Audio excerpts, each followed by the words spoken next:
سلام نعاكم تخاتلتي قرية برودكشن كما تكونوا كم يعلهم ببزلهم وسلام تعنا أسانا زلو جزية تحلفات له مع المنتسى مبارك كم تلومت كل جزية أبز سراحات زي انت حزلكم كما تزنحي أبنا جزانا زدلنا عينة السراحات ويكا ريموديلين رينوفيشن نا جزا كونستراكشن بحفش ما قال كافتي زت كملهم أما قد سرحي زدالهم سراحات نواهم شركة قبرهم زنحي أبزي زحلف سومن دوما استفلالي يحواتنا ناتهم مخري ناتهم موياوي سرح ككافلنا عديمنا زمسانا يوم فاينانشال ادفايزر حاونا هنوك كومو ريل استيت دسالي كومو ريليتر سيوم مسانا زلو دوما تدقاقامي جزي أب نايقزا بمجزاء زحقزنا عينتات من قدتات حابيرومنا نيروم منالبات زحلفكم نهرالي أفتي حلو فيديوهات كنا كنريئ نخلينا سلازي كلهم تم بأكال رهبكم ويكا بحسابكم بمكفال متابع حسابكم تبناد لهم بز أقاتامي كمسكنكم يفوتو انتاي دولة مدب زفلتو أفلتو زلهم ومهافتو مياه سرح السبات عندنا تميناتهم مياوي مخري ويكا فلتت ككافلنا خنعدمو مينا نلومي كمتي أبز حلفة حبريتا حبيرناكم زنبرنا أب مجنبريا جزا زغزو ويكا first home buyers بحال بتصاوع اتي grants بحال ويكا حاجز كرخبو زخلو من قدتات حبيرنا نيرنا افتقدامي فيديو نسخة انتاي زبليو فيلي grants بحال ويكا فيلي first زبل ناي فيلادلفيا أبز سلازلهو فيلادلفيا سلازلهو تحابريتا ناي فيلادلفيا من الوقت كاب ستيت ناب ستيت كفارانا يخيلي تا فيلي جرانت ويكا فيلي فيرست بل أفتنا مجمريا ناي جزا كجزء زخلو من يوم انتاي اليوم زبل حابريتا تات سرحنا فيديو أو ألا تا لينك جن نلومي أمسيني يالنا من الوقت تابز العني اندحر ترأيكم ألا تا باركوز اللي فيلي تسأل الله نعا بتلفوننا جرنا تي كاميرا ناي تلفوننا أو أمس أقربنا بعلا سكان جرا اتو ويب سايت كتير إن كما يكم زمسل ويكا أتغاومو تي جرانز بحال نتايو كاو أمبيبنا هنريا خلينا بدحريو توم جزان جزد ما مستوم ريل استيت ناتنا مريسنا يوم دلنا تا ايديا كلاس يوسديو 4 ساعات كلاس توسد على انفورميشن رخيبنا قدم تا خلاص مش وسدنا هنا زي جرانت زبحال ابروف كوغورنان ديك كوغورنان رينا كندي كم نوهب تشيكن غو زلنا مالتي سلازي السا زحلفتكم يفتحوا له فيديو كتريو تخليهم اتيا انفورميشن جن لك بباركود متن غيره لينكس لزخونه السامسيلكم الله كومود لاين ندحر كوينون اب ديسكريبشن صحفلكم بخمي كم نرخوا مالتي نلومي بار لك خمتي ارستريهم زلهم كريديت سكور انتايو كريديت سكور كنقول كلنا نجزا من زاخ انتايو تقوم زلو ربحاتاتو انتايو بخمينا كريديت سكورنا كنا بيون نخيل ويكا دامج نحر كوينخا ريبير كنغورو لنخل من قدتات على دزبل حاونا ريليتر سيوم لومون مسينا له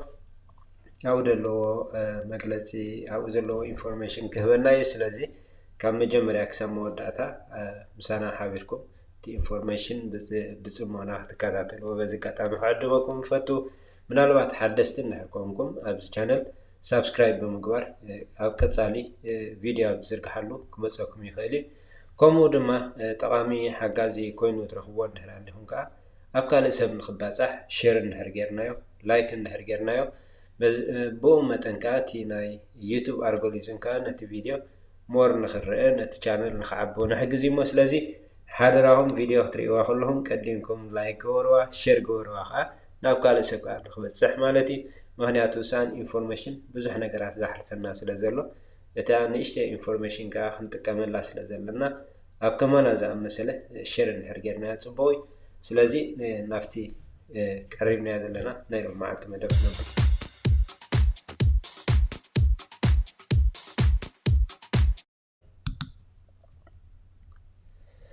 سلام سيوم حوي كمي عرفيتك كمي دحندو سلام كمي كنها سلام جرا صبق لنا كما يتكون صح. ሰላም ጽቡቅ ቴንክ ዩ አገን ካልኣይ ግዜ ሳልሳይ ግዜ ዝኸውን ዘሎ ምርኻብና ኣብ ዝሓለፈ ግዜ ዝሃብካና ኢንፎርሜሽናት ብሓቂ ክትመስገን ይግባእካ ከምኡ ዝኣመሰሉ ኣሕዋትና እውን ዓዲምናዮም ነርና እቲ ዝሃብኩሞ ኢንፎርሜሽን ነቲ ኣፍልጦ ዘይብሉ እሞኻ በቲ ቋንቋና ብምዃኑ ከዓ ዓብዪ ሓጋዚ ዝኾነ መልእኽቲ እዩ ስለዚ ሕጂ እውን ከምኡ ደጊምካ ምምፃእኻ ከመስግነካ ይፈቱ You're welcome. ስለዚ ኣብ ዝሓለፈ ከም ዝበልናዮ as first home buyers ወይ ከዓ መጀመርያ ገዛ ንዝገዝኡ ኣብ ፊላደልፊያ እቲ ፍሊ ግራንት ዝበሃል ኣዕሊልና ነርና እቲ ካብ ስቴት ወይ ከዓ ካብቲ ሓገዝ ክረኽብዎ ዝኽእሉ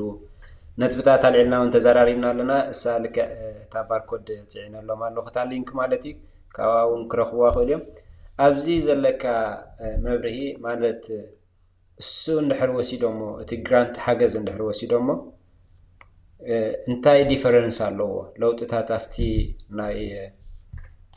ናይ ሞርጌጅ ሬት ይውስኽ ድዩ ይጎድል ድዩ ፍልልያቱ እንታይ እዩ ንዕኡ እንድሕር ወሲዶሞ እቲ ግራንት እንድሕር ተጠቒሞምን ግራንት ከይተጠቐሙ ፍልልይ እንታይ እዩ ኣብኡ መብርሂ ክትበና እሞ ናብ ካልእ ንቅፅል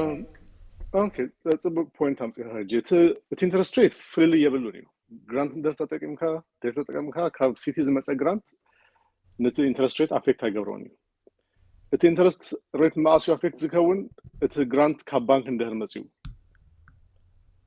ሕጂ ሓደ ባንካት ኣለው they can give 8,000 grant but they give you a higher interest rate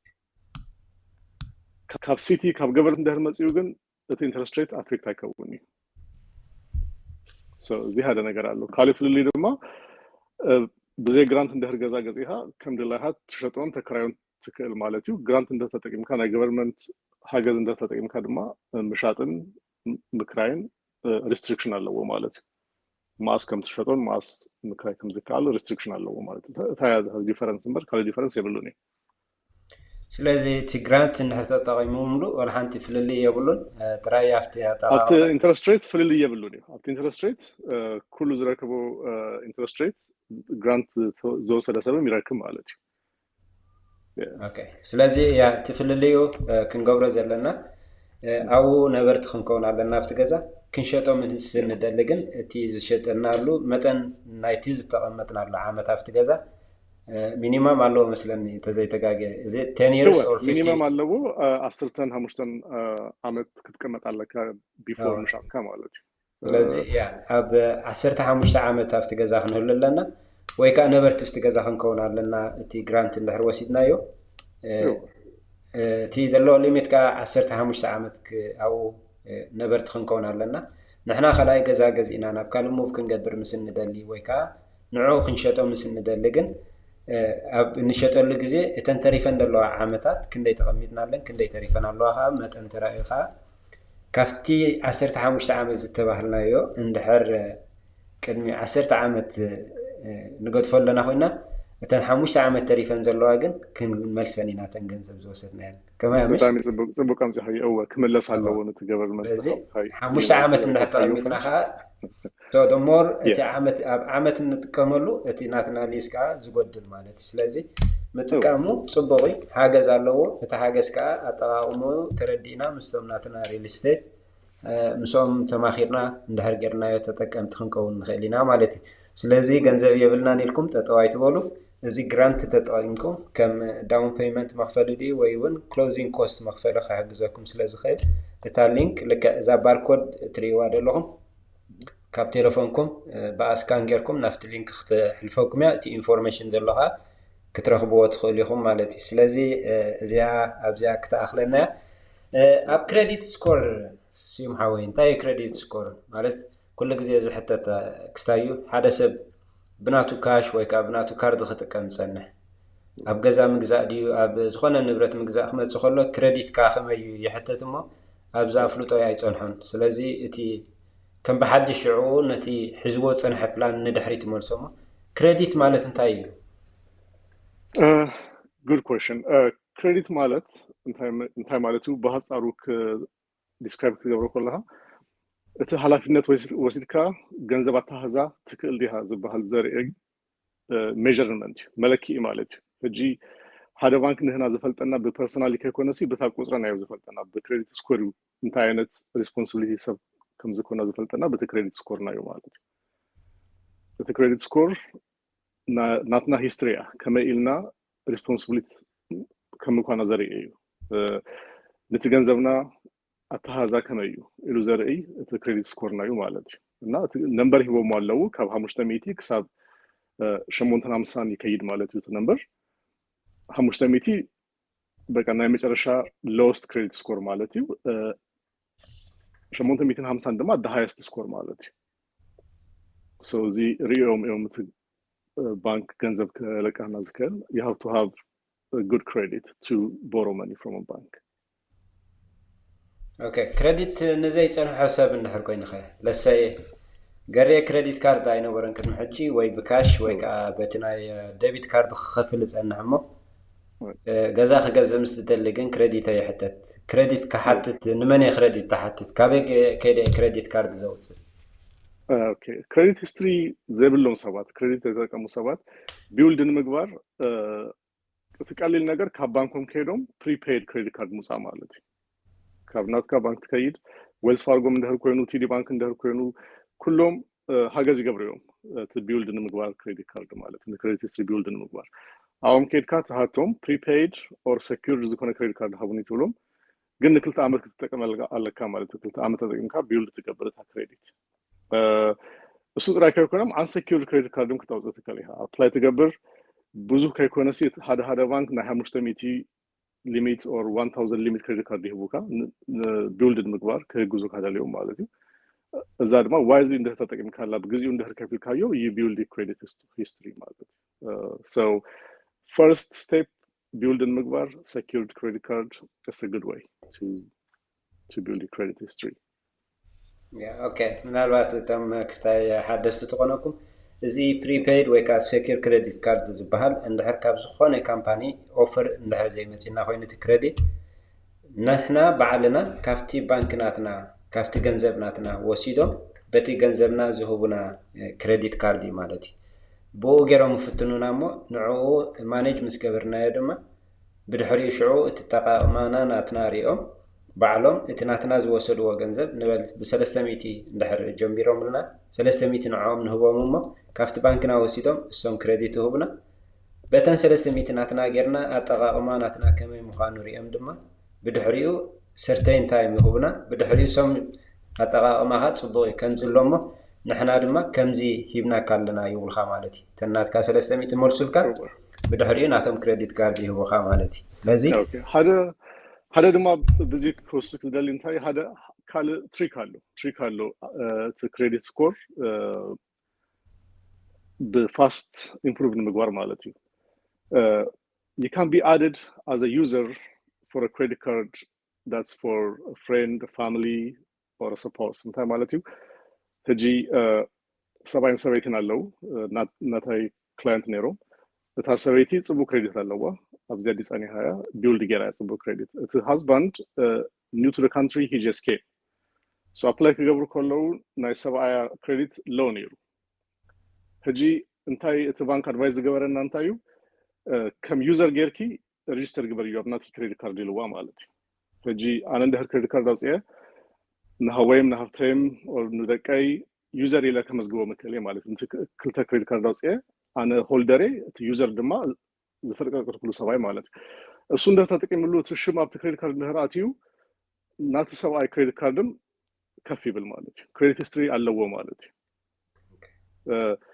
መብዛት ፓረንት አሜሪካን ፓረንት እዚ ድቀመሉ ምቶም ቆሉቶም ምቶም ደቆም ክሬዲት ቢልድን ምግባር ናታቶም ክሬዲት ካርድ ዩዘር ጌሎም ተሽሞ የሚያስው ማለት ነው ክሬዲት ካርድ so እዚህም ሀደ መንገድ ክሬዲት ቢልድን ምግባር okay yeah it's about ስለዚህ አብ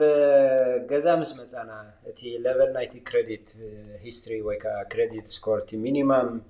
score ዝበሃል ወይ ካ ትዝታሓተ score ክንደይ ክኸውን ኣለዎ so minimum ቅድሚት ዘራግናለና ክንደይ አይነት ሞርጌጅ ከም ዘለው ማለት ነው ቶም ቀንድ ክልተ ዘለው FHA ኮንቬንሽናል ነው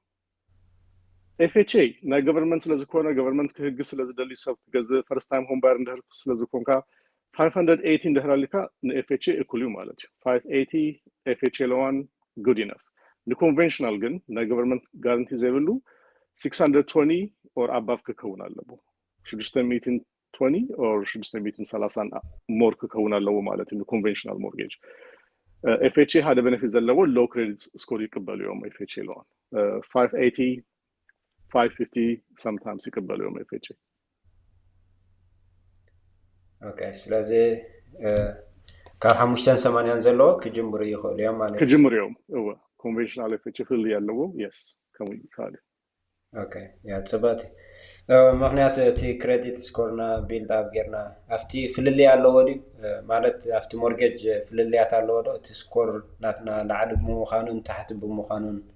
ፍልልይ የምፀልና ዶ አፍቲ ሞርጌጅ ሎን ክንወስድ ከለና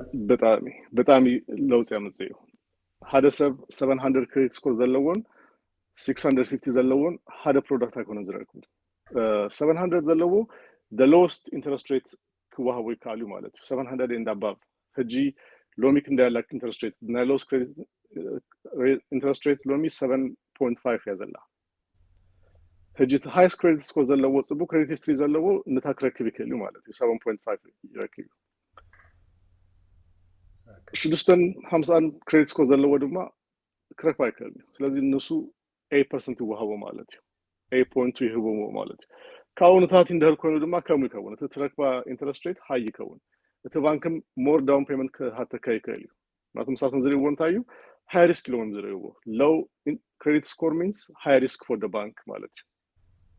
ስለዚህ ንተገንዘቡም ከህዙ መጀመርታ ከከስሩ ይሎም ሎው ኢንትረስት ዘለዎ ሰብ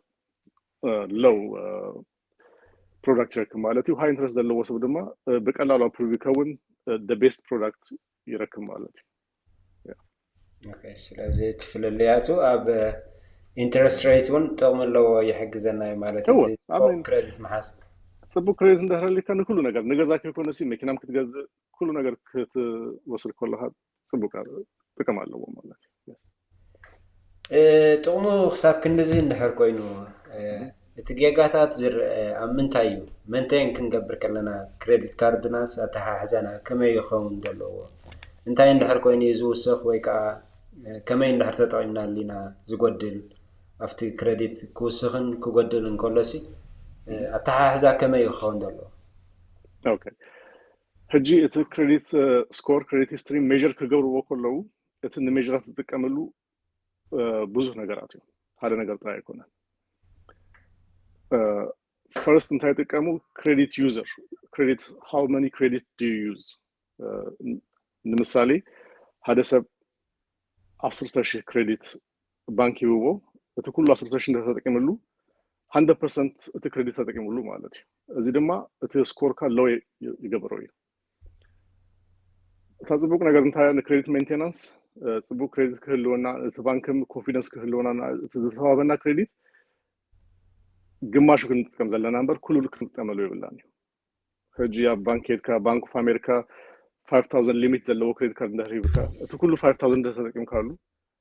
ነቲ ክሬዲት ስኮር ካ ሎው ይብሎ ማለት ግን 2000 እንደተጠቀምካ ዩዝ ኦፍ ክሬዲት less than 50% ይሎም ጽቡ ክሬዲት አለካ ማለት ሶ ክንዴ ተጠቀማለህ ተዋበካ ክሬዲት ሓደ መስፈሪው ማለት ካለ መስፈሪ ድማ በሰዓታት ክፍላ ዲሃታት ክሬዲት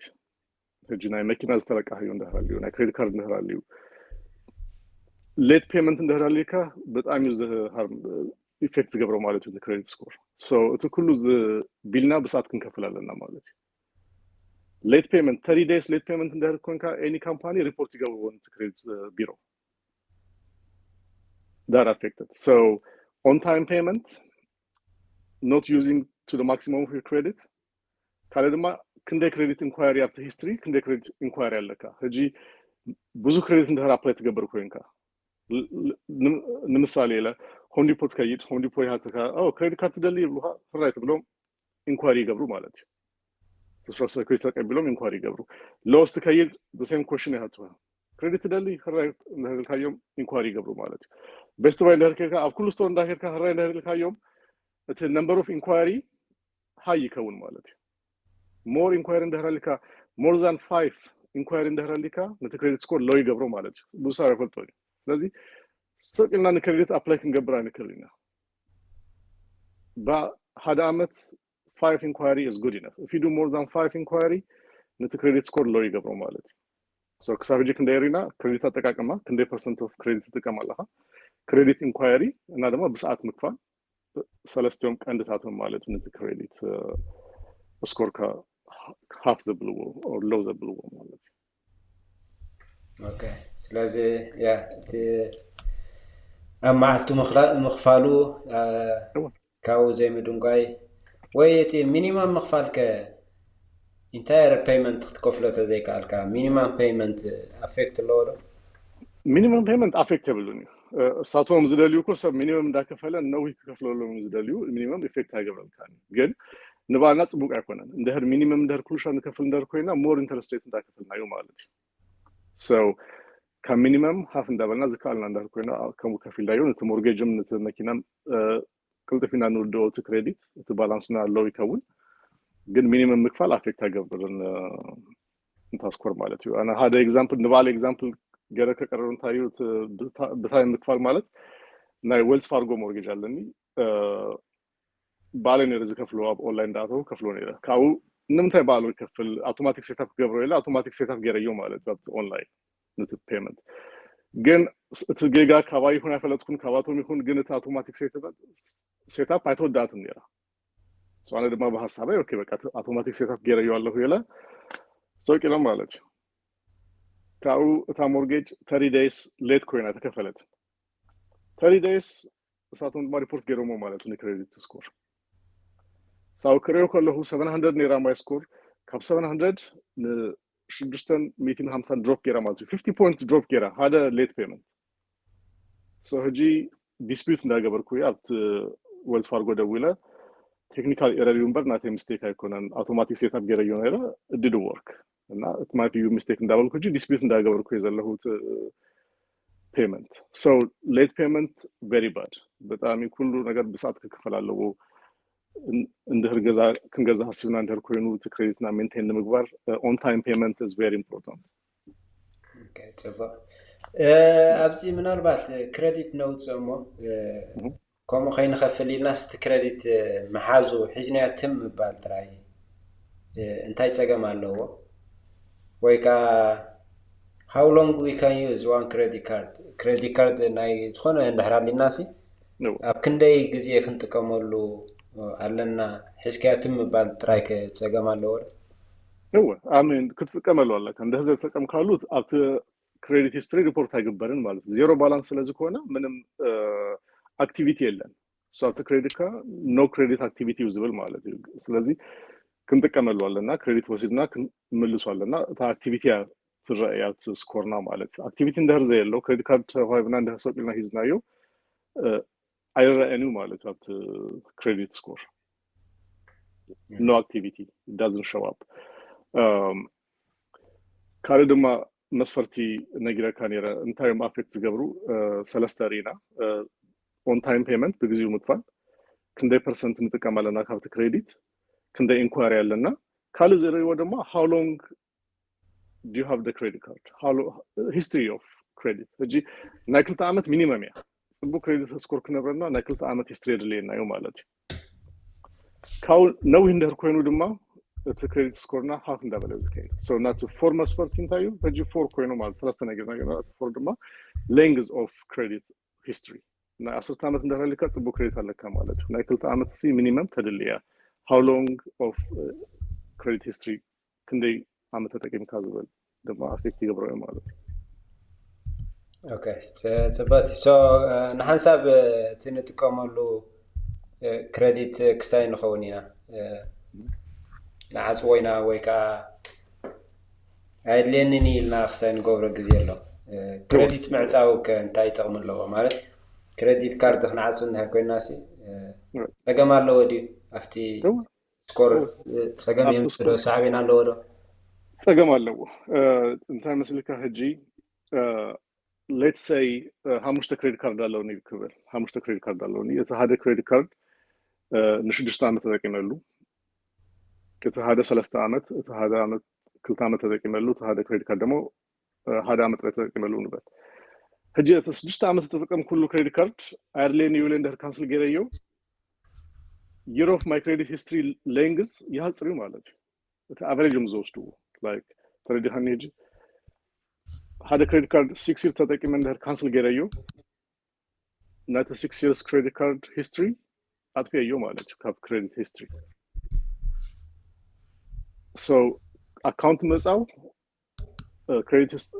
credit score low ይገብረው yes affect አለው ስለዚህ ሕዝና ጥራይ ትምክን ብላለና ማለት ክንህዟለን እንደ ታጺው እቲ ባንክም እንደ ተጠቀም ካሉ እቲ ባንክም ካንስል ከገብረው ኖ አክቲቪቲ ሎም ኢሜል ገሩሃ አተጠቀም ካሉ ዘ ክሬዲት ካርድ ለቱ ይርስ አተጠቀም ካሉን ካንስል ከገብረው ይናይሎም ያጽወ ማለት እቲ ክሬዲት ካርድ እንደ ተጠቀም ካሉ ያ ኖ አክቲቪቲ they will close it ያ ስለዚህ አትሊስት ሐሳብ ቅድሚ ሽድሽ ወርሐስ ክንተቀመሉ ክንተቀመሉ አለና so ሀለ ነገር እንታዩ እዚህ ሁሉ ነገር ምክትታል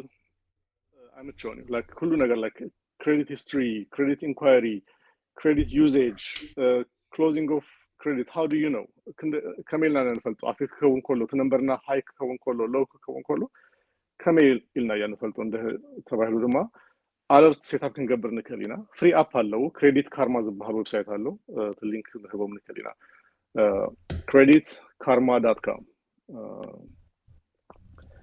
na bankna malu alert እንደ ሴትአፕ ጌርና እቲ ፍሪ አካውንት ዩ ፍሪ ሰርቪስ ዩ هذا لو ኣብ ክሬዲትና እንደር መጽዩ አለርት ይገብሩና ማለት ነው በቴክስት በኢሜል አለርት ንረከብ ህጂ هذا ሰብ ናትና ሶሻል ሴኩሪቲ ተጠቂሙ ክሬዲት አፕላይ እንደር ገሩ እንፈልጣለና ስለዚህ አለርት ሲስተም ከባንክናም ኦር ካብ ክሬዲት ካርማ ሴትአፕ ምግባር ይካል ኒው ኢንኳሪ አለርት ንገብር هذا ክሬዲት ካርድ እንደታጽያ አለርት ንረከብ በቴክስትን በኢሜልን ማለት ነው so that's how we know something is different with our credit history okay credit t score ካፍታ ክሬዲት ካርድ እንጥቀመላ ጥራይዲዩ ካውንት ዝገብር ወላ ካለ መለከዕታት ወን ክንፈጥሮሉ እንኸላለይ credit card usage አለው in time like na credit history na ka credit card like economy ka kullu borrow ዝገብርና የሆነ ነገር ሁሉ ይመጽየው ማለት ሀደ ጊዜ ምት ዩቲሊቲ ካምፓኒ ና ዩቲሊቲ ካምፓኒ ማለት ና ጋዝ ና ማይን ሁሉ አፌክት ገብር ይከሉ ክሬዲት ሂስትሪ ና ሀደ ነገር ተጠቂምና ዘከፈልና የሆነ ነገር እንደራልዩ እቲ ካምፓኒ ሪፖርት ከገብር ይከሉ ምት ክሬዲት ሪፖርት ማለት ና ሜዲካል ቢል ከከውን ይከሉ ና ማይን ና ኤሌክትሪክ ከውን ይከሉ ና ክሬዲት ካርድ ና መኪና ፔመንት ከውን ይከሉ ና education loan ከከውን ይከሉ ና ትምህርት loan እዚህ ሁሉ ዘተለቃየ ነው ነገር ሁሉ በጊዜው ንከፍለው ዘለና እንደዚህ የተከፈለ ሪፖርት ይገባሉ ና ክሬዲት ሂስትሪ ማለት ነው so ታኩላ ተከፈል ዘለዋ ነገር ከከፈላለው on time otherwise they will report it and our credit score will drop down ያ ስለዚህ ዝኾነ ነገር ብሽምና ዝኸፈል ዘበለ ቢል ዘለዎ ሽምና ጽሑፍ ዘለዎ ዋላ ክሬዲት ካርድ አይኹን ክኽፈል ዘለዎ ኣብ ግዜ ተዘይተኸፊልስ ሰዓቤናት አለው ማለት እዩ ስለዚህ ያ በቲ ዝተኻለና መጠን እቲ ናትና ከፋፍላ ኣብ ሰዓቱ እንደር ኮይኑ እቲ ዝተመርጸይ ማለት እዩ ምናልባት ገለ ኣብ ናይ መኽፋል ካብ ኣምጻናሲ እንታይ ክትንክፋም እንደለኹ ምናልባት ካፍቲ ክሬዲት ስኮር ዝብል ንብለ ዘለና ቁርብ እተን ናይ ሪፔር ከመይ ሪፔር ክነብላ መቅድም ታ ሪፔር ክገብርዋ ዘለዎ ድሕር እቲ ስኮር ናትና ዳሜጅ እንድሕር ኮይኑ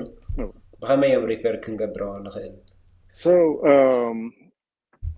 هذا መንገዲ ካምፓኒታት አለው ክሬዲት ካርድ ሪፔር ካምፓኒ ልካ ጉግል እንደህር ጌርካ ማት ይመጽዩ ተከፍሎም እቲ ክሬዲት ዲስፒዩት እንዳገበሩ ሪፔር ይገብሩልካ ማለት እዩ እሳቱን ኮኔክሽን ስለዘለዎም ህጂ ዝረሳሃዮ ናይ ኬብል ቢል እንደራልዩ ዘተከፈለ 5 ዓመት ኮይኑ እስኻምረስ ሃገንቶም ኬብል ካምፓኒ ድማ ሪፖርት ገይሮም አለው ሶ ነቲ ካምፓኒ እንዳደወሉ ዲስፒዩት ይገብሩካ እቲ ካንስል ይገብሩዎ ሪፖርት ኦር ድማ ሃፍ እንዳከፈልካ ይወጽ ማለት እዩ ካብቲ ክሬዲት እና እቲ ክሬዲት ሜንቴን ይገብሩካ ማለት እዩ ግን እቲ ሰርቪስ አለው ተከፊሉ ሪፔር ዝገብሩ ካምፓኒታት አለው ደማያሹ ክሬዲት ስኮር ግን ክፍያ አለው እሱን ሀደሰብ ከከፍል ነው ዘደለ ድማ በአራቱም ከገብሩ ይከሉ ህጂ ከምዝበልኩ አብ creditkarma.com ተከይድ or كبنك هتتك اللي هنا credit report أنت credit report يريك كايو تاشجرون انتاي كم زكونا نمنتاي لو كم زكونت كري كالي بهجي زيادة بهجي أمريكا مالتي كل سب بأمت هذا جزء free credit report كركبي كالي مالتي. So if you go to Equifax website Union and Equifax from كلتي أنا credit office law to كلتيهم Equifax EQUIFAX and the other one is TransUnion. TransUnion and Equifax, they can give you free credit reports once a year by law مالتي. Credit Karma يريكايو كله credit history كذا نقدر كله تريهم مالتي انت كم زل. So كله report ده ريهايو ينقركايو نمنتاي low كم زكونا نمنتاي affect كم زكونا ينقركايو credit report زي تكفل نقدر على لوديو late payment على لوديو balance over 50% زكونا على لوديو. أنا أظن ده ريها fix مقباري كاليو مالتي. هجي maximum credit تكيمكا كتكفل عليك. Late in the coin, update كبر like you know you have to bring it to up to date. زي تكفل إذا أنا هبيل in the coin دما dispute كجبر تكليها كاله ما فيك زجبر له ممكن دما ناي credit theft هذا سمنا هم سيلو credit codes يكليو أبزاد السلام ده نقولي common crime cyber criminal لو السهندر ده كون كاله سب in the coin فتكمل له credit نت credit report كن ريو على النام مالتي نا dispute كجبر يكاليو أنا يكون كل زي credit تتكلم كالو سبيونا identity وسدو تتكملك dispute كجبر يكاليو إذا كل dispute نمجوار fix نمجوار سي credit report كن ريو على النام كم زري هجي هو طبعا كجي تسكور كا 680 ده هلكا نمنتاي 680 كوينو هلكا تريزن كنفلط على النام مالت نمنتاي لوز كونه يا تريزن دماند فلطنايو fix كنجبرو نكلينا بالنا صفاتي سواتنا بلي عندنا بزحي كارد زي متقام يتزلنا انت تقيمناها افقبو اما عتن كنكفلو خمزلنا مالتي صفاتي ازي انا كريديت زبلنا يا منالبات قرب كم مبرهي خوينا تسمعتني امنتاي كنملس مدلو سيمحاوي I know كافت كريديت وصي ناسي افتناي principal escrow زبل او ብዙሕ ግዜ ክሳይ ዝገብረልና ኣሎ ማለት እንታይ ፕሪንሲፕል እንታይ ኤስክሮ او ፍልልያት ገለ እንድሕር هو بدأ ዝኾነ simple ኢንፎርሜሽን question ኣለካ كل شيء بزدناغرو زي principal escrow يدناغري هجي هذا كلاينت زهتتني نجار نتايو جزا جزيهم أتوم وقت جزا تمورجج كفلو جميرهم مالتي so تمورججهم you know كل تشي قال نيرو ساتهم ما مورك كفلو اليوم نت مورجج سلسته شي قال كفلهم نايبور هيك مسألهم كله مالتي كاو تبالانس كريو كله تبالانس لو يكون كل تشي كفلهم هذا شيء أبياتي يلوم تيجومني مالتي أنا أردي يوم تايم زلكم مورجج كن كفلو كلنا principal الله escrow الله extra كنكفر ندلينا specifically up to website or نتبان كنقرو مالنا زين principal يو زين escrow يلنا كنقرو مالنا مالتي هجيت mortgage كل تشو كينو 15 دهر كفلنا يوم نتبان up to escrow يوم بعد deposit قبرو نت principal آياتوني مالتي نحن عندها زين قرنا يوم up to escrow زاتو so the difference ندهر نتايو الخاني the principal ذلك أنا هيو جنزم مالتي هذا ميتيشن ده تلقينا تا principal هذا ميتيشن مالتي كنكفل كلنا تا هذا ميتيشي لو نداكون تكيد ناي 30 عمت ندار كوينو ناي 15 عمت ندار كوينو ب 30 عمت تودا ب 15 عمت تودا مالتي كمت كونتات so تا principal نكفلان دما interest rate አለው ናይ ቬኒዩ ማለት interest rate ካልቲ interest rate ድማ ናይ ኢንሹራንስ ናይ ታክስን በሃንሳ እዩ ዝከፈል ናይ ሞርጌጅ ወርሂ ዝከፈል ማለት እዩ ምክንያቱም ሕጂ ናይ ታክስ ቢል شينا مشترين ده المسيكا بهانسا مبزات سبي كبدو نمكفال ناي إنشورانس بيلم كمون ده المسيو بهانسا سبي كبدو بهانسا نمكفال مالتي فلازم توم بانك كم يوم زجبر وور سكيور من تكون نايت مورجيج إنشورانس نايت هاوس إنشورانس هاوس تاكس بوري إندا كفلنا يون يكلنا مالتي كمون نمكفال هذا البنك يفلتو إنشورانسن تاكسن داتا كفليو مالتي property so escrow تايو include زجبر tax and insurance include قبل مالتي escrow مالتي سايا تا برنسبل دما زلقان هيا غزا وانا مالتي برنسبل مات وانا زلقان هيا غزا مالتي تا interest دما نبينايا so they call it PMI principal and interest እና ደማ escrow ደማ نبينايا مالتي so mortgage نكفل كلنا extra ده دالينا تا extra نكفلا ابيات كريت زلان escrow ده principal ያዝባል ከነግሮ ማለት ነው ባንክ yeah so ስለዚህ እቲ ኤስክሮ እቲ ናይ ግብርን ናይ ኢንሹራንስን ኩሉ ዞም ሞርጌጅ ኢንሹራንሱ ገለ ዘለና ንኸፍለሉ ኩሉ ንከፍለሉ ኦ እቲ ፕሪንሲፕል ካ እቲ አማውንት ናይት ሎን ዘለና ንኸፍለሉ ኦ ከሙ ማለት እና እቲ ባንክ እቲ ስቴትመንት ከመጽ ኮሎ ናይ ወርሂ ክፍያ 750 እንደህልካ ትህትል ካን ደማ እንደሃዮ ነቲ ፕሪንሲፕል ክንደይከይዱ ታክስ ክንደይከይዱ ኢንሹራንስ ክንደይከይዱ ኢንተረስት ክንደይከይዱ ይሮም ብሬክ ዳውን ገሮም የረውካ ማለት so 750 ሞርጌጅ እንደርከፊልና ነታ ፕሪንሲፕል ትከይድ 150 ነው ማለት ተካለ ነታክስ ኢንሹራንስ እና ኢንተረስት ሬቱ ትከይድ ግን ቅልጥፊና ንሙዳ እንደርዳሊና ግን ፕሪንሲፕል ሞር እንዳገበና ክንከፍል ንከሊና ማለት even if $20 $50 እንደርከፊና ታ ፕሪንሲፕል ነታ ሞርጌጅና ቅልጥፊና ክንወደው ንከሊና ግን ስፔሲፊክ እንገብራለና ክትከፍል ኮለና እዚያ ለፕሪንሲፕል ላይ እንዳበልና ማለት so yeah ጽበት እዚያ ምናልባት እስኪ አፍቲ ኦንላይን እንደሐረብ ኦንላይን ክንከፍሎ ከለና ንሪአይና አፍቲ ሰፕሬት ከፋፍላ የሪየና ምናልባት ብቼክ ዝኸፍል ሰብ እንደህር ኮይና ብቼክ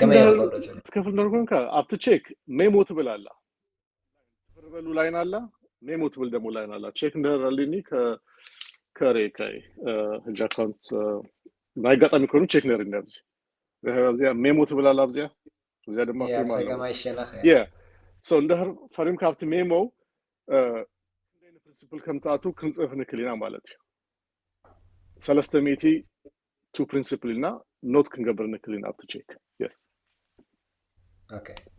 ያ ስለዚህ እቶም ብቼክ ተጠቀሙ እንዳልኳንኮ نبل إن هالشوعات ميت خوينتي ورحة وخفلتنا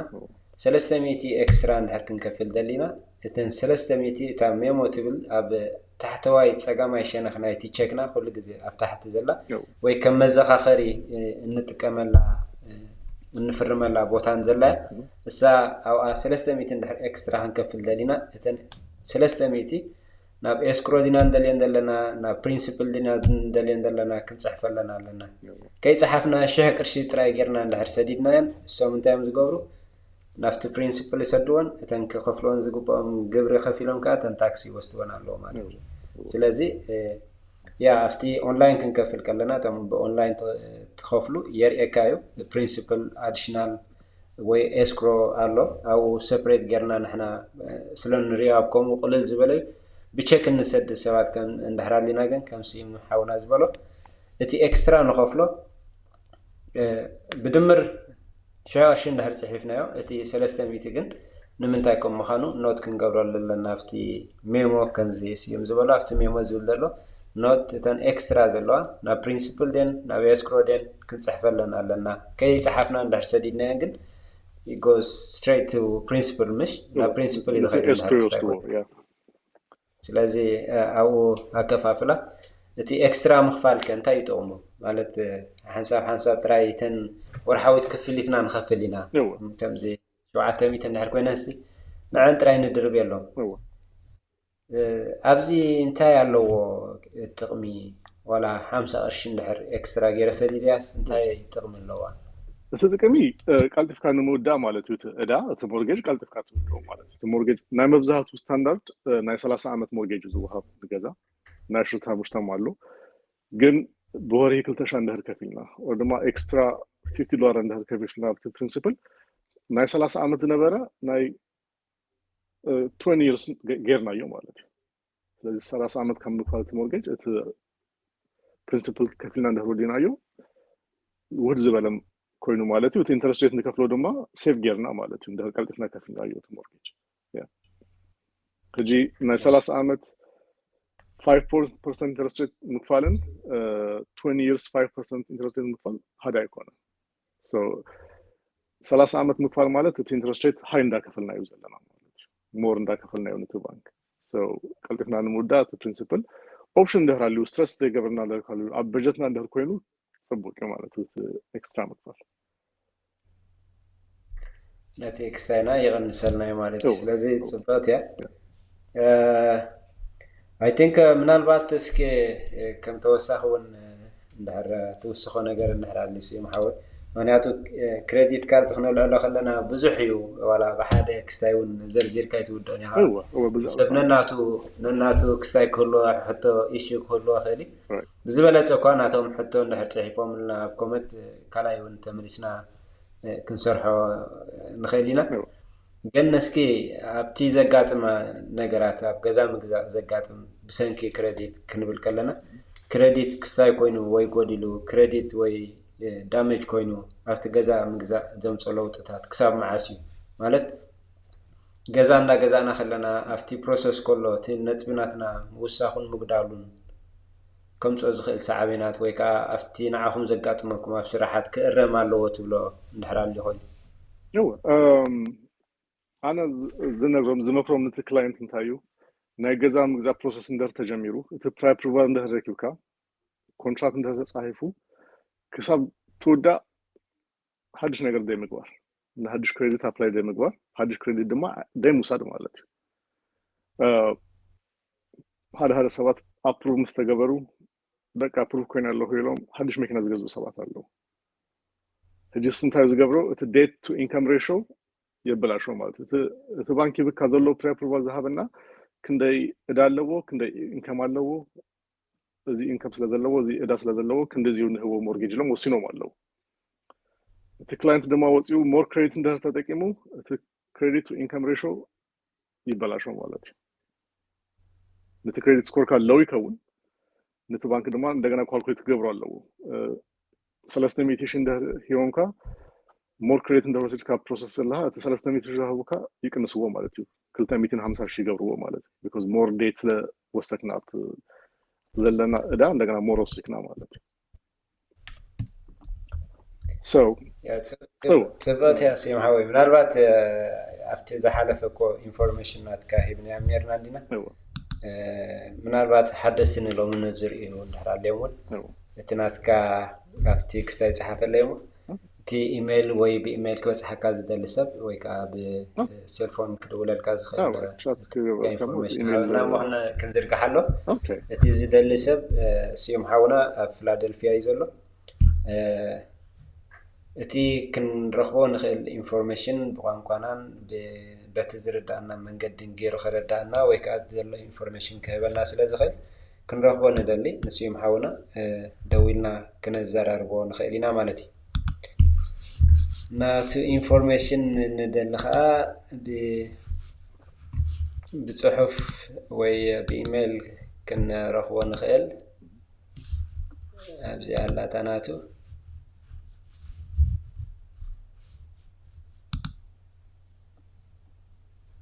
እዚኣታ ኢሜል ናትያ ሴልፎን ናቱውን ደዊልና ክንረኽቦ ንደሊ ብምድዋል ዝጥዕመና ሰባት እንድሕራልና ኮይንኻ እታ ስልክ ናቱውን ደዊልና ክንረኽባ ንኽእል ኢና ማለት እዩ ክንረኽቦ ንኽእል ኢና ማለት እዩ እዚ ኣብ ገዛ ዘለና ኣበይ መዓሲና ክንገዝእ ብኸመይ ክንረኽቦ ንኽእል ንዝብል ሕቶታት ንስዮም ሓውና እንድሕር ሓቲትናዮ ክምልሰልና ይኽእል እዩ ኣብ ገዛ ምግዛእ ዝገበርናዮ ኢንፎርሜሽናት ነይሩ ገዛ መጀመሪኡ ንዝገዝእን ወይ እውን ካልኣይ ገዛ ክገዝእ ዝደሊ ኣብ ዝሓለፈ ክልተ ዕላላት ነይረናና እሰንካ ኢንፎርሜሽን ዝሃበና ስዮም ሓውና እታ መጀመርያ ዝነበረት ከመይ ገይሩ ሓደ ሰብ ገዛ ዘይብሉ ከም መጀመሪ ገዛ ይገዝእ ካልኣይ ድማ እቲ ካልኣይ ገዛ ዘለዎ ካልኣይ ገዛ ክገዝእ ንዝደሊ ድማ እንታይ ክገብር ከም ዘለዎ ክጥቀመሉ ዘለዎ ኣገባባትን ክስታይ ጌርና ነርና ማለት እዩ ስለዚ እዘን ቴሌፎን ንሪኦ እንደለና እዛ ቴሌፎን ብቴሌፎን ደዊልኩም ክትረኽቦ ትደልዩ ወይ ከዓ ብኢሜል ጽሒፍኩም ብጽሑፍ ክትረኽቦ ትደልዩ ከዓ ኢሜል እውን ኣብዝላ ማለት እዩ እታ ናይ መጀመርያ ሆም ባየርስ መጀመርያ ገዛ ትገዝኡ ኣብ ፊሊ ማለት እዩ እዚ ፊሊ ግራንት ስለ ዝበሃል ኣብ ፊሊ ኣብ ደርቢ እንድሕር ከድና ኣይህቦም ነም ናይ ኣብ ደርቢ ካልእ ከተማ ስለ ዝኾነ أبتدر برأس خالي مالتي سلازي تا information أنت يعتبر freely grant يعتبر تا freely دما فيلادلفيا area تراي مسن نجزء كنروح ونخل حاجة ذاتي مالتي السادما ترايكم النهر الله هنا باركود غيرنا تعنا لنا تا لينك ندهر بتليفونكم سئلكم من الوقت بتلفزيون ويا كمبيوتر ويكا بناي كلايكم تليفون غيركم ندهر نتا باركود دلا سكان غيركم مالك نافت اللينك كتحلفوكم اتي انفورميشن دلو او كترخبوا تخليهم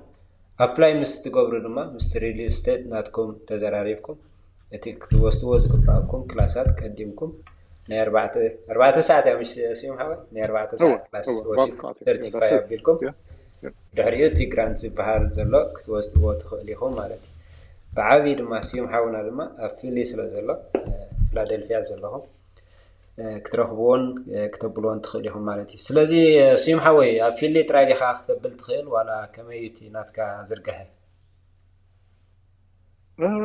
تجرانت مالك تجرانت افيلي تراي يكونن جن نايفلا فندبل تحجزهم تخيل از ريل استيت هو all Pennsylvania all Pennsylvania my license Pennsylvania license anywhere in Pennsylvania I can help people buy a house, sell a house, rent a house. My license works in the all of Pennsylvania and surrounding areas. Yep. يا من البات هذا أخو السخاز اللي حنساب ريل استيت حزنا نتصنع حمو. هو. كنكير ندلي. Okay. زي خلق زي ذكراز دلي أجن. تي ليميت نايم غيار هذا سبب حجي قرية وكال ريل استيت صنيحون أبسيهم كنا نتصنع حرز دلي هاي نسي. تي ترمس كندي كتصنع حلو. سمعت على دي. هو هجي نمشات ندهر كوينو تفرارم مستريل ستيت مالتو تجازاك شتلكا تفرارم جن تفررم تفلالين تالو نا هذا اكسكلوسيف زبالالو اكسكلوسيف مالت مستي ريل ستيت تفرارم كالسب شتلكا يكلني ونشج توري نسلس توري مينيمم شتلكا يلكا انت تفرارمكا نكالسب كتواتك لها مالتي that exclusive contract is comes real estate كالسب مسؤول ده شتوو تجازا you still have to pay that person أنا مبزات سب بشيء عنده كوينو أنا زبكم open contract متى مالك open means السب عنده شيء يوسد كل سب عنده مدري شو ذلك كتلو تكليها مالته optional لك كان كيار مبزاتهم real estate ده exclusive deal مقباري push the government to client أنا جن كمودة سايلن إنه like السب option يدليه عنده صراحة عنده زفتة عنده تشتى كله دم more expensive لو كمس كلا لو to consumer لازم نقول سب شيء عنده دليو exclusive contract sign مقبار أنا كروني open contract هلو كله contract هلو أزنيهم أنت أنا contract إذا تزلوا من real estate يلوم كفرموا له مالتي نمجز عنده كوينو قليليو كتلو تكليها الحمد لله كمالتي contract ده زي فرمكا سمنت ده زي قبل كمست real estate نمكيار شجري بلو مالتي أنا مستوم كلاينت كونترات آياتوني بقى كم دلهم كم زكون أوبن كرومز لذلك أب كونترات متهاوس يعني دسائل لني جن صراحة عنده فترة موت سيرفيس زجبر لهم ده دسيلوه مسايس أنه مالتي في كونترات زجبر معاسيو بقى هنسا مس كل رجل مستودا أوفر مست قبلوا أو في كونترات ما بهجو كجبر سلزلني أو كم جبر مالتي منبر مساي تقولوا نجار بزاوا كونترات بزاوا قديتايو فري سيرفيس مالتي تزجز سب. اوكي سلازي كونترات ندهر داي بلوم اب فلاي نجازات ندهر كوينمسي شاتكو قرب فلي بلي كافتي جزاي جزاء ندهر كوين جن كونترات زي بلو جن زخونه زي غير خيلي مالتي كري هو تكري يا معنات حساب سنتاي اي تسامع معنا نزري اللي ريل استيت زي لنا خستاين قبرلو غزي له حساب كا اتي اكسايتد كونكا ناي غزا من غزا تراي تدليون تبهغون مستي حقتا سلا زين فولتو زا غزا زي اسبق خغزا لن تراي نبللو غزي سلا زلو اجي ريل استيت مغيارن خستاين افت حقتا تصبق صبت يا ምናልባት ኣብ ዝሓለፈኮ ገሊጽካ ነርካ እንዳያሲም ሓወይ ግን ኣገዳስነቱ ብዙሕ ኮይኑ ስለ ዝተራየኒ ምናልባት ባኽናዓጺና ከላይ ገዛ ንዝገዙ ገሊጽካ ይኻፍት ቀዳማይ ምናልባት ሓደስቲ እንድሕር ኣብዚ ዝሰምዕዎ ልዮም ኮይኖም اتي فلليات مالت ترحقت كافتي غزا ወይ ካቲ ምኽንያት ከም መኽኒዎ ዘለዎ እንታይ ሎም እዮም ከም መኽኒ ዘለዎ ካላይ ገዛ ንኽገዝኡ ከለዉ ካላይ ገዛ ትገዝ እንደር ኮይንካ ንኢንቨስትመንት እንደር ኮይኑ ንምክራይ እንደር ኮይኑ እቲ ባንክ 25% ዳውን ፔመንት ክትገብር ኣለካ ይበሃል ማለት እዩ መብዛሕትኡ ሰባት 25% ክከፍል አይደለም 3% ወይ 5% ከፍሉ ከአቱ ዝደሊ ማለት እዩ ከሙን ምግባር ነቲ ባንክ ከም ፕራይመሪ ሬዚደንስ ክጥቀመሉ ወይ ክነብረሉ የንበር ንኢንቨስትመንት አይኮነን ክትብል ኣለካ ማለት እዩ ከሙን ደህልካ ድማ እትገዝኦ ገዛ ጥቃ እንደር ኮይኑ እሳቶም ዛቱ it's not far from your primary home ንምንታይ ሃ ጥቁ ድማ ትገዝእ ዘለኻ ዘለኻዮ ገዛ እንታይ ትገብሮ ይረሚያትሁ ማለት እዩ እቲ ዘለኽዎ ገዛ ሴፍቲ አይስማንን እዩ or ክህደስ ኣለዎ አርጊዩ or ንፋሚሊ ናይታ ፋሚሊ እንዳም አብንደ ስለዝኮነ ህጂ አክለን ይንልካ ክትረዶም ትከለኻ ማለት እዩ ካል ገዛት ጋር እንደርኮልካ ዲፈረንስ ሳይዝ ዲፈረንስ or ሞደርን ክከውን ኣለዎ or ናይ ሴፍቲ ኢሹ ክከውን ኣለዎ ማለት እዩ ከሙልና እንደራዲናዮም እቲ ባንክ ይፈቅደልና ማለት እዩ እቲ ሪዝንሲ reasonable logical reason ክከውን ኣለዎ ኢንቨስትመንት እንደር ኮይኑ እቲ ፕሮሰስ ዲፈረንት እዩ ኢንተረስት ሬት ዲፈረንት እዩ ከፕራይመሪ ሬዚደንስ ማለት ትበት ስለዚህ ንህቦ ምክንያትሲ ወሳኒ እዩ ረሕቀትከ ክሳብ ክንደይ ረሕብ ካብቲ ቀዳማይ ገዛናስ ክንደይ ረሕብ ክኾን ኣለዎ ሌጋሊ እቲ ዝፍቀድ 50 ማይል እዩ ዝፍቀድ ማለት እዩ ካላይ ገዛ ሰከንዳሪ ሆም እንደህልካ 50 at least 50 ማይል ክከውን ኣለዎ ካብ ዘለናዮ ሰከንድ ሆም እንዳበልካ ርቅ ዝበለ ትገዝእ ማለት ነው ጥቃን 50 ማይል እንደህር ኮይኑ ነቲ ባንክም ሴንስ አይገብር ንምንታይ ሃብዚ ትገዝእ እዩ ዝብለካ ማለት ነው ግን ናይሳይዝ ችግር እንደህር ኮይኑ for example ሓደ 717 ክልተ ቤድሩም ገዝኦም ካው ሰለስተ ቆሎት ኣለዎም ህጂ ሳቶም 4 ቤድሩም ዘለዎ 3 ቤድሩም ዘለዎ ክቀይሩ ይክልኦም ማለት ነው ነቲ ባንክ እንታይ ብሉ እቲ ፋሚሊና ማብል ህጂ ክልተ ነርና ክንጀምሮ ከለና ተነብራና ክልተ ቤድሩም ገዚና ህጂ ግን 4 ቆሎት ኣለውና ይሎም ጥቁ ተሰፈሮም እቤት ዝበለ ይገዙ ማለት እዩ እቲ ሪዝን እንታይ እዩ we need a bigger home እቲ ዘለኻዮ ገዛ ሪፔር ዘድልዮ እንደህር ኮይኑ ብጣዕሚ ዝኣረገ እንደህር ኮይኑ I want to move into modern home ኢልካ ሪዝን ክትህቦም ትክእልካ ኣነም ከም እንደፈተንኩ ህጂ ክነግሮም ናት ሪዛልት 75 ቢውስት አካባቢ ዘለሁ 73 and ቢውስት ክገዝ እንዳፈተንኩ ነቲ ባንክ ሪዝን ደሞ ክህባለኒ ማለት ነው ምንታይ ከም ኣነ ዝሃብኩም ሪዝን እንታዩ 75 and ቢውስት እንደህርያዩ አቢ ቢልዲንግ እንዳተሰራዩ እና ነግረዩ ኳይት ስትሪት ኔሩ ህጂ ድማ አቢ ቢልዲንግ አፓርትመንት እንዳሰሩ ስለዝኮኑ ኳይት አይኮነን ፓርኪንግ ሴፍቲንግ ችግር አለው ሰብ ስለዝበዛህ ይላ ኳይት ስትሪት ይዘደል ይለዮም ተመልሳ ሀውን ንክሳብጂ ግን ክፍትኔ ከመገራ ማለት ነው ያ ስለዚህ ዋላ ተቃናውን ክንገዝ ንኸሊና ትራይ ሪዝን ንከሊና ግን ምክንያት አይደለም ናዩ ትክክለኛ ዝኮነ ምክንያት አይደለም ስለዚህ ኣብ ከምዚ ሐሳብ ዘለና እንዳር ኮይና ቀዲምና እቲ ክንገብሮ ዘለና እቲ አፕሩቫል ምስ ረኸብና ወይውን ሪል ስቴት ናትና ተማማኸርቲ ከማኽሩና ዝግባኦም እቲ ምኽሪ ቀዳመይቲ ምክንያቱ ተቀዳመይቲ ነው ጻኻው አፍና ብዙሕ ነገር ከይፈለጥና ትራይ ብግርህና እንደህርቱ ኢልና ነቲ ፕሮሰስና ከንቅፈና ኸይሊ ስለዚህ ረኺብና ክነዘራርቦም እቲ ንደልየ ዘለና ወይ ከዓ ክንቅይሮ ንደሊ ዘለና ምክንያት ሓጋዚ ስለዝኾነ በቲ ዝፈልጦ ሰብ ክንገብሮ ከለና ኸ ተረባሕቲ ንኸውን ማለት እዩ ስለዚህ ንኹሉ ክስታይና ኸይብለና በአፍሉጥ እንድሕር ጌርና ያጽበወይ ያ ከምቲ ዘለናዮ ክንመላለሲና ኣሕዋትና ሰዓን ምፍላጥ ከይፈለጥናዮም ብምጽንሖም እቲ ስራሕ እንዳሰርሕዎ ክንሶም ግን ንሕና ኸ ከይፈለጥና ኸ ብጥራይ መንገዚ ኢልካ ብመንገዚኻዮ ንኸይድ እሞ ክስተሎ ብኡ ትኸይድ ትቕጽል ማለት ስለዚህ የሕዋትና ኣለዉ እቶም ካልእ ኣብ ካልእ ቦታ እውን ከምዚ ነዚ ክስታይና ትከታተሉና مع كندا زلهم كتكونوا تخليهم أو أوروبا زلهم كتكونوا تخليهم أبكم زي سرح نتيفكم توافر نحر عليهم يتزلكم في التافتناتكم حورة السب كتم محلال فوق مستدليو ويكا بتناتكم زلكم دمت وجههم تزلكم information كتبوا خلهم كم دناي مع السيمحواتنا زو ودلوخا بزكات عمي كنا قدمكم نفتو مالتي سيمحوي كم تقلت عليه كل جزء نغلا thank you تجزيها كمون تفلتك أو حبرة السبكة بقانكو وقت محلال في الكابل مساحة كم مسكنا كيفتم من الوقت أفتي دهوبنا كومنت ويكا صحفلنا فيدباك ريناون كنملسينا مالتي وكتصالنا تتي كستايس ولا حنساب تخفأسي حنساب أول حدا ولا حنساب بسوم مدب جرنا كمزي ندحر علينا كافت جزي خان ندحر نشتي ساعات وفي خلا نتي سبنا ستي أتليس بأفلطه هنكيدينا مالتي برديت تراي بمثلن نخدم نبرنا قال أتليس انتاي كم نقبرسي ولا أي نقزايو انتاي كم زاد لنا جن نحر فريتنا يساني هنا صباحا نقول نخنقزعو ويكات الدليل لنا هنبتصح يحجزنا يمو كم تقاللي كافت حفشاوي زقات مكا أقاطاميتات نايسرح ويون كأرم علو تبلو من اخت النحرة اللي عدل كبك أنا كأرم علو زبل متايو سب جزان مجزاز حسب سب ريسيرش كجبر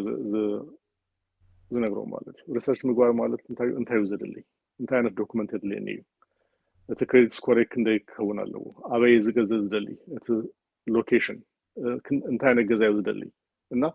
جزا مال الدمان تايو انتاي فانكشنال لو جزا ماكينة كتجزا كلها نت انجن نت ترانسميشن نت جوما كنتريو نت جزا كتجزا كلها ما كتفلتو مالك كات بارت مالك ات هات واتر كما يلوز مس كولينج سيستم كما يو هيتينج سيستم كما يو ات روف كما يوزلو ات فاونديشن كما يو ات بيزمنت كما يو ازي فلتات ناي جزا فلتات النهار صبوك إلى رداني مالك هذا جزا ندري هايو ات بينت ات تايل ات كفرينج ندري هايو صبوك كونيكال ግን هنا نريو زلنا ات ميكانيزم ات جزا كما يو فانكشن زغبر ات كنفلط علينا مالك مزات سب ስለዚህ ይፈልጡ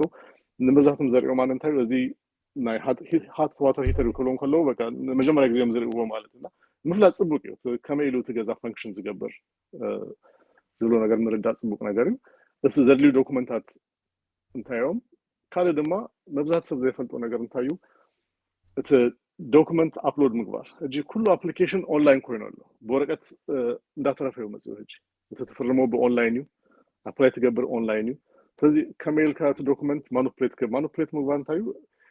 ካብ ሓደ ኢሜል ንሓደ ኢሜል ፎርዋርድ ምግባር እቲ ፋይል ሴቭ ጌርካ ኣብቲ አፕሊኬሽን ዳውንሎድ ምግባር ነቲ ባንክ ዌብሳይት ክንፈልጥ ኣለና ብዙ ስኪል ዘድላይ ኮነን ትምህርት ያድልዮን እዩ ሓደ ሰብ እንደራሪና እቲ ስኪል ክንመሃሮ ኣለና ማለት እዩ እቲ ኮምፒውተር አጠቃቀማ ክንፈልጦ ኣለና ብዙ ትምህርት ዘድልዮ ነገር አይኮነን ኢሜል ከፊትና እቲ ኢሜል አታች ጌርና ከሜልና ያ ዶክመንት ንሰድድ በጣም ተድል ይፈልጣት ያ ማለት ያዚያ እንደ ሀርኬልና በስልክና ክንገብረው ነከሊና በኮምፒውተር ምከበር ካሊው አፕሊኬሽን ምግባር በጣም ምልማማድ ካሊው ፕራክቲስ ክንገብር ነከሊና አፕላይ እንዳገብርና ማለት እዚ ክንፈልጦን ህጂ ዘለና ዩ ታይም ዲጂታል ስለዝኮነ እና ኤሌክትሮኒክስ ስለዝኮነ ኤሌክትሮኒክስ ድማ